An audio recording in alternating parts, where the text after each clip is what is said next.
It's me, SPILLIN.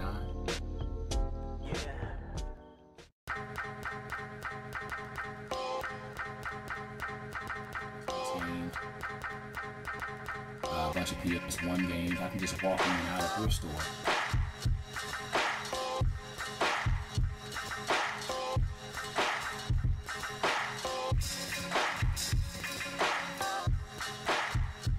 Hello gamers, it's me, SPILLIN. It's my show. Glad to be back, and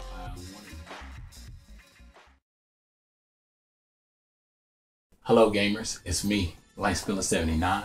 It's my show. Glad to be back to do another video. This video, I wanted to do my game finds for the month of April.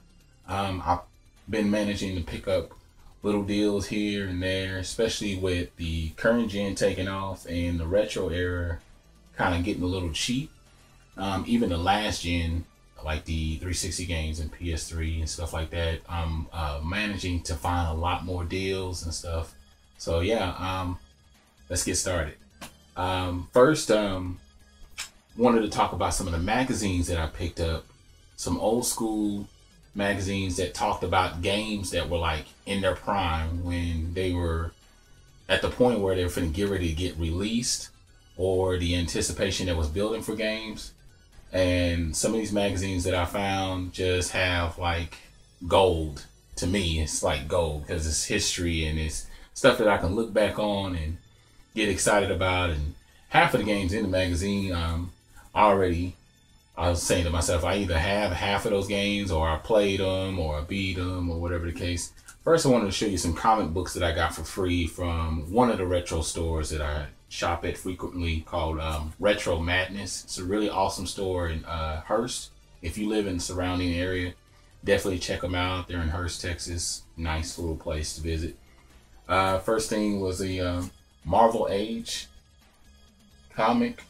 I'm not really into comics, but I'm starting to build up a nice little collection here.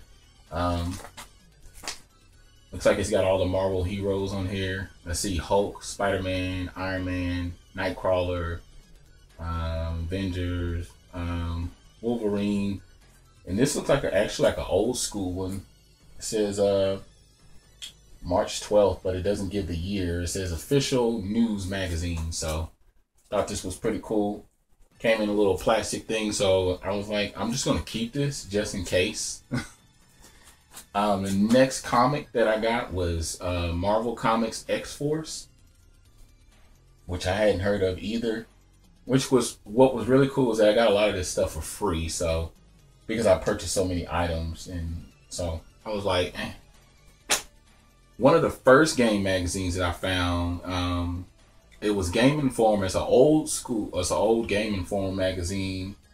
Looks like it was from November of 2001. It said GameCube versus Xbox. I just liked the way it looked, and it just takes me back to a time and era. It's saying terrorism effect of future games, GameCube versus Xbox, the showdown of the century featuring Dead or Alive 3 and Luigi's Mansion.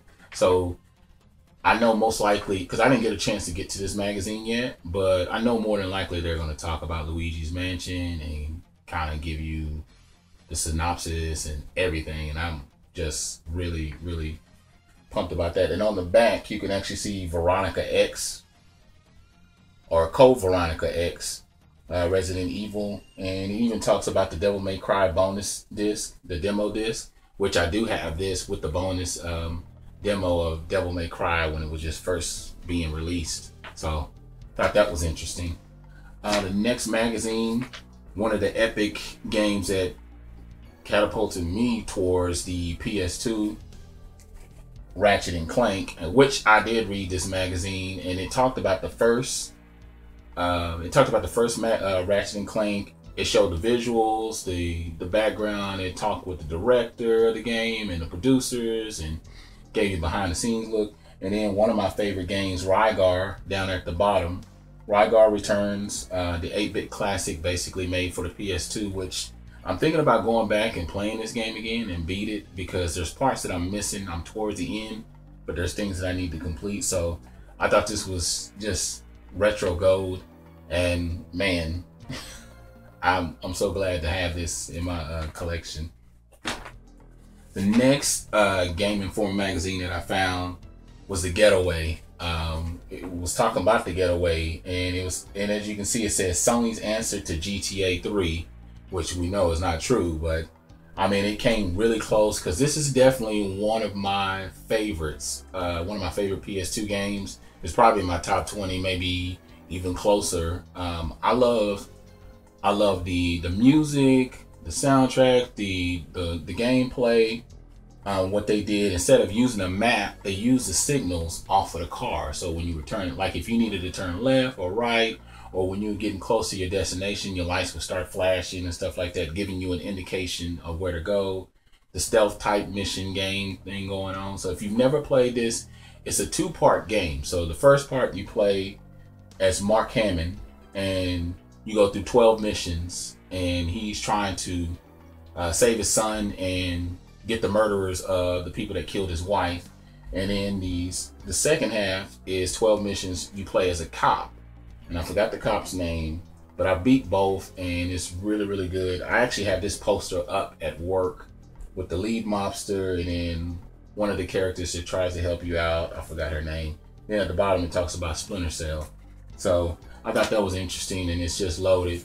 Now this is one I haven't got to, and I'm gonna go a little bit quicker on these, but it's the Devil May Cry magazine, and this talks about the first Devil May Cry, and it says, have games gone too far? Game Informer moderates the government versus gamer debate. It talks about Mortal Kombat 5, Harry Potter. It said Dante turns the tables on survival horror, surprising ties to Resident Evil 4, complete strategy guide inside of here. And the first review. So yeah, and what I found interesting with these Game Informer magazines that I actually forgot all about was, because I used to wonder, how did I get all these cheat codes and stuff like that, or learn about these cheat codes, and I forgot all about that. Let's see here. Matter of fact, because I used to sit there and think, how in the world did I get all these cheat codes and learn about all this stuff? Come on. Matter of fact, on the back, if you can see this, it shows cheat codes to a lot of games like Star Wars Jedi, All-Star Baseball, Ice Age, Wolfenstein 3D, Max Payne. And some of these codes I'm gonna go back and use because I have some of these games, so it'd just be fun just to go back, and they used to even have a special spot called Code of the Month, and even in the very back of the magazine they would talk about a classic game that came on a system or whatever. And in the last magazine, which I haven't got to either, this goes in and talks about one of the epic games that changed the dynamics of 3D, Grand Theft Auto 3, on the PlayStation magazine. So yeah, I thought that was interesting. I just recently, it was probably about the last few months ago, one of the guys on collections.com, he was showing us all these classic magazines that he had, and it just sparked something in me. So I said, man, I'm gonna start going back and looking for classic magazines, man, because I love diving back into history, retro, and just having that nostalgic feeling. So yeah, so let's get to the games, which is what you guys probably came to see.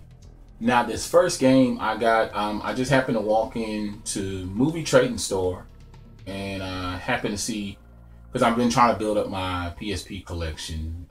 Over this year, I think I probably picked up about 15 games. I'm probably at about 20 something at this point, and surprising enough, they had Twisted Metal Head On, and I believe this is complete. Yeah, I can feel the book in here. I haven't even taken the wrapping off of this one.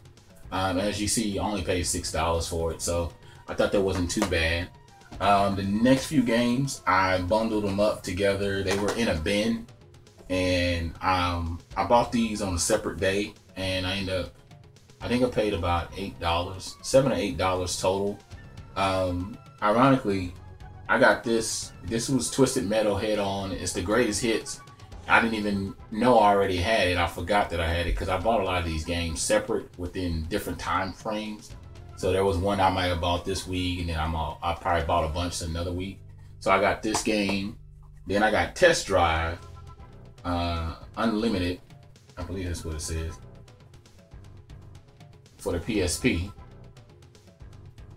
Hope you guys can see that. Then I got Mortal Kombat Unchained. And if you can hear that, there's actually another game in here. It's Mortal Kombat Unchained, and inside it had, let's see, Mortal Kombat Chains of Olympus. I haven't had a chance to check it out and see if it's a full copy, but I already have Chains of Olympus, so that's not bad to have a double. So if I ever want to trade it in or something, I can do that. And then I'm a big Max Payne fan. I already had the digital copy. I bought this game when it originally came out. Loved it, beat it. It was a little different for me, but I still had fun with it. I liked watching the transition of Max and all the stuff he went through, but I was glad to have physical copy because I'm old school in that nature. I like to have the physical copy rather than the digital because most times I forget the games that I have unless I get to look at them every day or something. So I got all those games for $8. Then the next few games, which I'm gonna get, I just got these recently on Sunday, I believe, and I only paid like $5 for all these games. Game I've been looking for was Saints Row the Third. I'm a big Saints Row fan. Saints Row 3 is my favorite. I had it originally on the 360 before, beat it, loved it.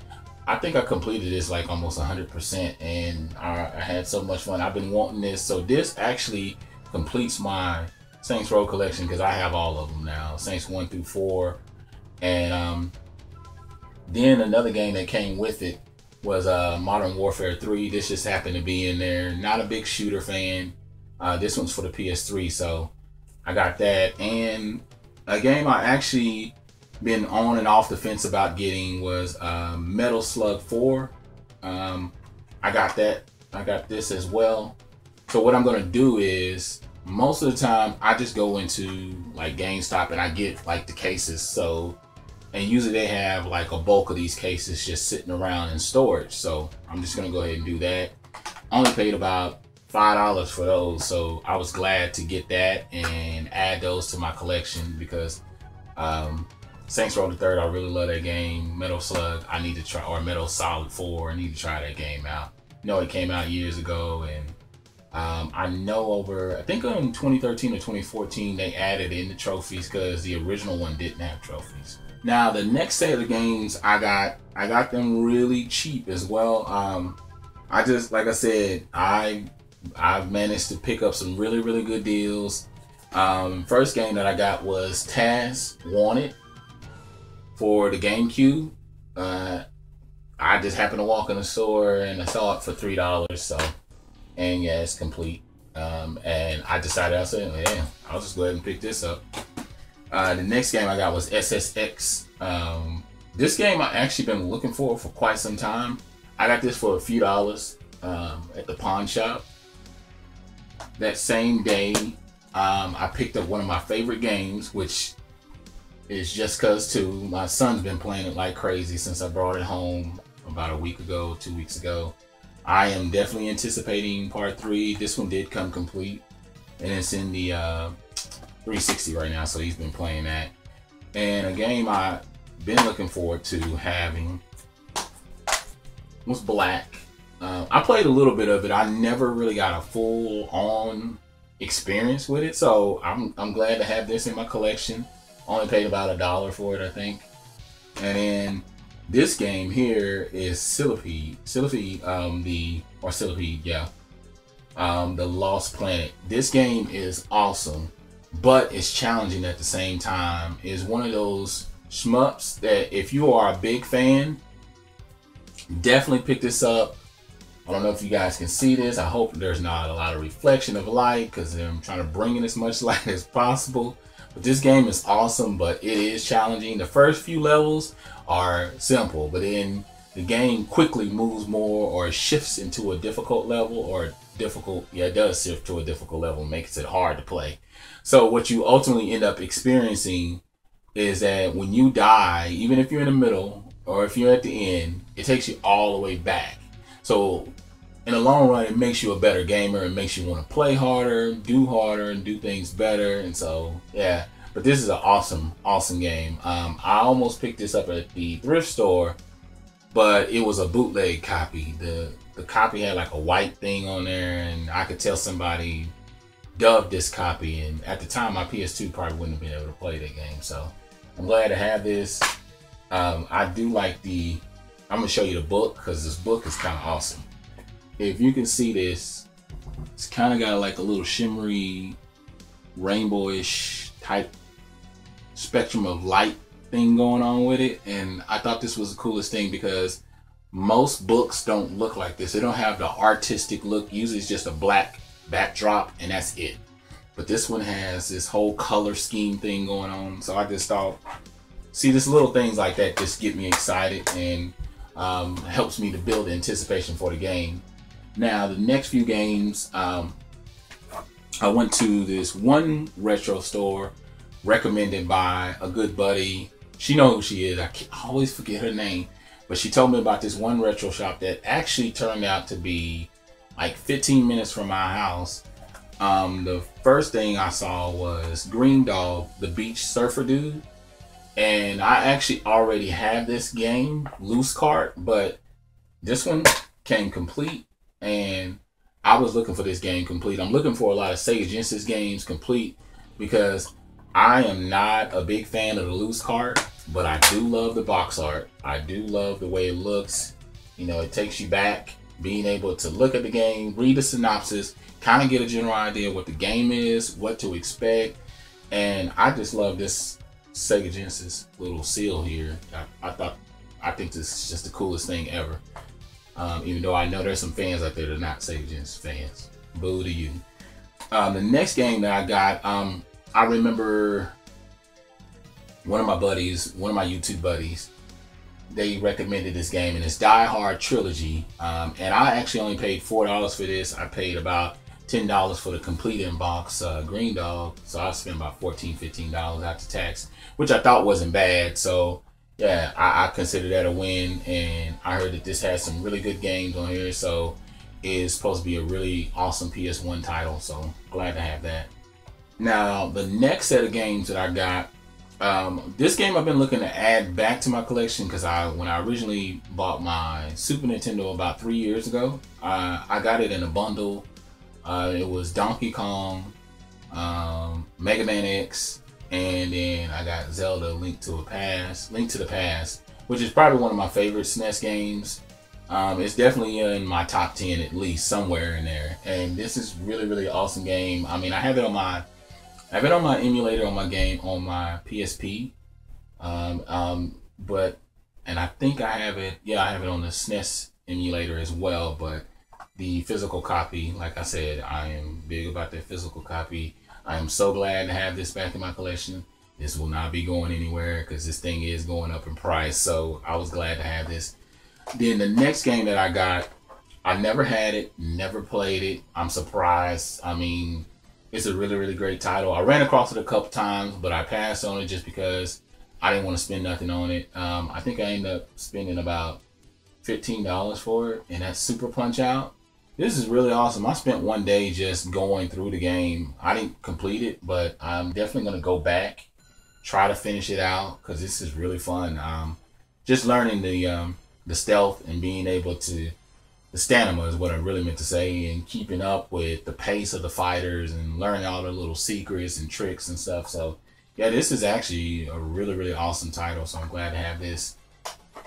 An NES game that I used to love back in the day, I think it's pronounced Amagon, and it's basically this warrior who turns into like this super warrior. If you can see like the artwork on this guy, he basically becomes strong after you pick up so many, I think it's like little pills or chips or something like that. But I used to love this game. I don't know why. This game just brings back a lot of memories. You know, one of those games that you just pick up or you see the cover, and you automatically get taken back to that time and space where, oh yeah, I remember playing this game and I love this game, and man, I'm just glad to have this back in my collection. So yeah, Definitely an awesome title. If you're a Nintendo fan and you love collecting for Nintendo, definitely pick this up.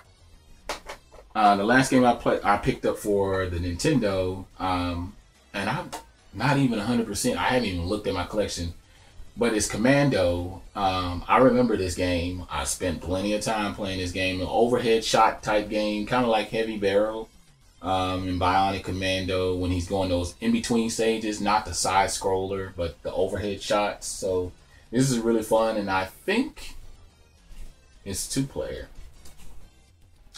Now the last game that I got that I've been anticipating is and I actually paid $14 for, and what I did was I traded in some games, and I actually had some store credit, and this game is in really, really good condition.